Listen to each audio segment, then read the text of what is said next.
Assalamualaikum warahmatullahi wabarakatuh. Apa kabar sahabat beriman? Para nabi dan rasul diutus di muka bumi untuk menyempurnakan akidah dan moral para umatnya. Namun kompilasi para nabi tersebut telah berlalu. Beberapa temuan yang ditemukan mengungkapkan para nabi meninggalkan jejak sejarah melalui barang-barang peninggalan mereka yang masih ada hingga saat ini. Lalu apa sajakah benda-benda peninggalan para nabi tersebut? Nah, berikut 10 penemuan yang dipercaya merupakan peninggalan para nabi-nabi. Namun sebelum lanjut, mari bersama tebar syiar Islam dengan klik tombol subscribe, like, and share untuk berbagi informasi bermanfaat. Amin ya robbal alamin. Baju gamis bekas Nabi Muhammad SAW. Meski tak pernah bertemu fisik, setiap hari umat Islam terus berdoa dan menyebut namanya dan mengakuinya sebagai Rasulullah. Memang fisik Nabi Muhammad tak lagi bisa dilihat, namun keberadaannya bagi umat Islam begitu nyata lewat peninggalan ajaran dan hadisnya. Nah, barang peninggalan Nabi Muhammad yang satu ini adalah baju gamis yang tersimpan rapi di Museum Topkapi Turki. Barang-barang tersebut bisa memberikan gambaran bagaimana Nabi pada saat itu. Baju gamis yang beliau sering pakai sungguh sederhana. Semoga dengan adanya koleksi ini maka akan menambah kerinduan kita kepada Rasulullah SAW. Telapak kaki Nabi Muhammad SAW yang tercetak batu. Sahabat beriman, Nabi Muhammad SAW merupakan seorang nabi dan rasul terakhir bagi umat muslim. Nabi Muhammad adalah manusia paling mulia di muka bumi ini. Ia diutus oleh Allah Subhanahu wa Ta'ala untuk menyetujui agama Islam. Menurut hadis riwayat Imam Ibnu Ishaq dari Sayyidina Ibnu Abbas, Rasulullah dilahirkan di Mekah pada malam yang tenang di hari Senin 12 Rabiul Awal tahun Gajah dan meninggal di Madinah pada 8 Juni 632 Masehi. Nah, hingga akhir zaman Rasulullah selalu dikenang dengan banyaknya penemuan-penemuan barang peninggalan Nabi Muhammad disimpan di Istana Topkapi, Istanbul, Turki. Salah satunya telapak kaki Nabi Muhammad SAW. Telapak kaki kanan itu tercetak saat peristiwa Mi'raj, sedangkan telapak kaki kirinya tersimpan di Masjid Al-Aqsa. Buat Anda sahabat beriman yang lagi ke Turki dan Yerusalem, sempetin ya melihat peninggalan sejarah Nabi kita. Kunci Ka'bah. Istana Topkapi merupakan museum barang-barang peninggalan para nabi. Koleksi paling penting dan bersejarah dalam Islam disimpan dalam ruang bernama Pavilion of Holy Mantle dan Holy Relic. Nah, barang-barang peninggalan tersebut diantaranya kunci-kunci Ka'bah, talang emas, kiswah, dan sebagainya. Ka'bah sendiri merupakan bangunan yang sangat penting bagi umat muslim. Suku Al-Saibah atau Bani Saibah diberi kunci-kunci untuk situs suci oleh Nabi Muhammad SAW. Dan tugas ini masih dijalankan oleh generasi Saibah hingga sekarang. Kunci Ka'bah ini memiliki wadah berupa kantong berwarna hijau dan dibordir benang berwarna emas. Kuncinya terbuat dari bahan besi sepanjang 35 cm. Namun hingga sampai saat ini kunci Ka'bah kini bentuknya telah berbeda menyesuaikan zaman. Replika kunci Ka'bah yang terbuat dari emas murni tersebut disimpan oleh kerajaan Arab atau anggota tertua dari Bani Saibah. Semoga saja kita diberi kesempatan untuk bertandang dan beribadah ke tanah suci ya sahabat beriman. Amin. Istana Nabi Daud.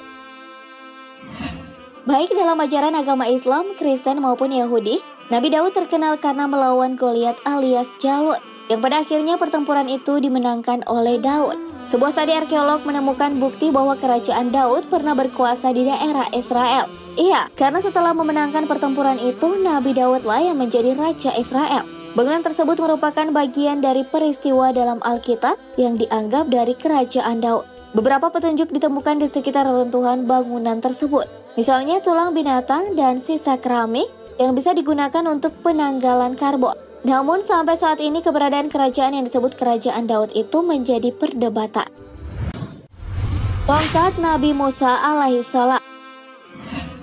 Sahabat beriman, dalam kisah Nabi Musa alaihissalam kita mengetahui bahwa Allah Subhanahu wa Ta'ala memberikan mukjizat kepada beliau sebilah tongkat kayu. Melalui tongkat inilah Nabi Musa mengalahkan Fir'aun hingga membelah Laut Merah menjadi jalanan sehingga bisa dilewati oleh umat Bani Israel. Keberadaan tongkat tersebut tidak hanya mengundang rasa penasaran bagi umat Islam, tapi juga dari kalangan pemeluk Nasrani dan Yahudi. Sahabat beriman bisa bayangkan sendiri bila di tangan kalian ada tongkatnya Nabi Musa. Seperkasa apakah kalian saat ini? Itulah peninggalan dari Nabi Musa alaihissalam. Semua yang terjadi di muka bumi ini sudah diatur sesuai ketetapan Allah Subhanahu wa Ta'ala. Seyogianya umat manusia harus siap menghadapi Fir'aun di zaman ini dari seluruh ancaman musuh. Penemuan kapal Nabi Nuh. Nabi Nuh dalam agama Islam adalah nabi ketiga sesudah Adam dan Idris, yang merupakan keturunan 9 dari Adam. Nuh diangkat menjadi nabi sekitar tahun 3650 sebelum Masehi. Nabi Nuh adalah seorang rasul yang diceritakan dalam Taurat, Alkitab, dan Al-Quran. Adapun peninggalan beliau adalah penemuan kapalnya.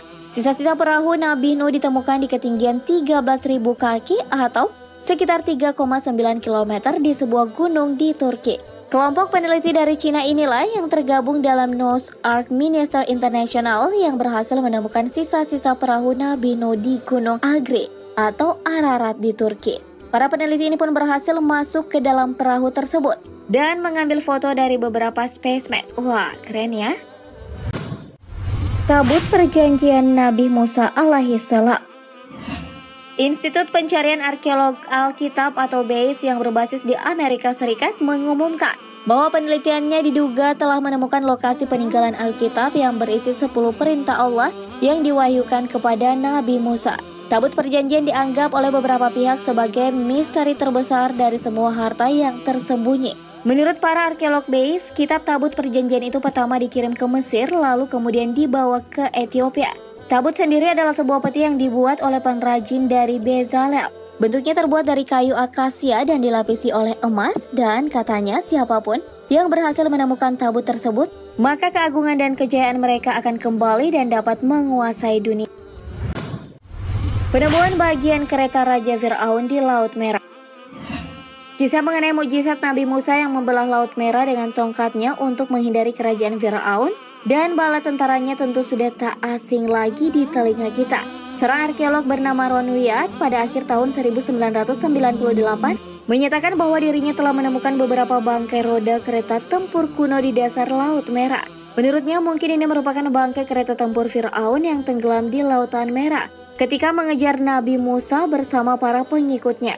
Selain menemukan bangkai roda kereta tempur, Wyatt juga menemukan beberapa tulang manusia dan tulang kuda di tempat yang sama. Penemuan ini memperkuat bukti adanya dugaan bahwa sisa-sisa tulang tersebut merupakan bagian dari kerangka para tentara Fir'aun yang tenggelam di Laut Merah, dan tulang tersebut dilansir berusia sekitar 3.500 tahun silam.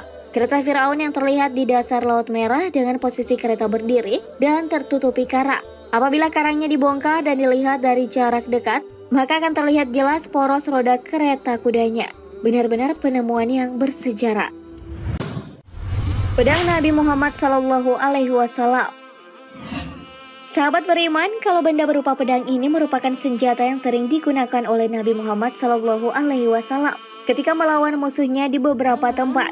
Yang paling populer adalah perang Al-Matur, pedang yang dimiliki beliau sebelum menerima wahyu pertama di Mekah. Panjangnya sekitar 100 cm, pegangannya terbuat dari emas berbentuk 2 kepala ular. Ini merupakan pedang peninggalan beliau yang dimuseumkan di Museum Topkapi, Istanbul, Turki. Candi Borobudur peninggalan Nabi Sulaiman alaihissalam. Ketika Anda mendengar kalimat barusan, Anda mungkin sedikit bingung kan? Apakah benar Nabi Sulaiman diturunkan di Indonesia? Penasaran kan? Jika kita melihat sejarah Candi Borobudur dilansir merupakan peninggalan Nabi Sulaiman alaihissalam. Kiai Haji Fahmi Bahsyah, seorang matematikawan Islam, telah menemukan fakta sejarahnya. Fahmi menyebutkan Nabi Sulaiman sendiri telah menunjukkan nama seperti orang Jawa yang diawali oleh Su. Dari 25 nabi, hanya Nabi Sulaiman yang berawalan Su. Selain itu, negeri Sabah seperti yang disebut dalam Al-Quran ada di Indonesia, yaitu Wonosobo. Bangunan yang tidak terselesaikan oleh para jin karena mengetahui Sulaiman wafat di Borobudur, terdapat bangunan yang belum tuntas. Tempat berkumpulnya Ratu Sabah dan masih banyak lagi. Tak banyak orang yang mempercayainya, wallahu a'lam, hanya Allah yang mengetahui. Sahabat beriman, seperti itulah penemuan-penemuan yang dipercaya merupakan peninggalan para nabi-nabi. Bagaimana? Tentu penemuan peninggalan sejarah para nabi tersebut membawa kesan sendiri kan? Segala yang baik datangnya dari Allah Subhanahu wa Ta'ala, dan segala hilaf mohon dimaafkan.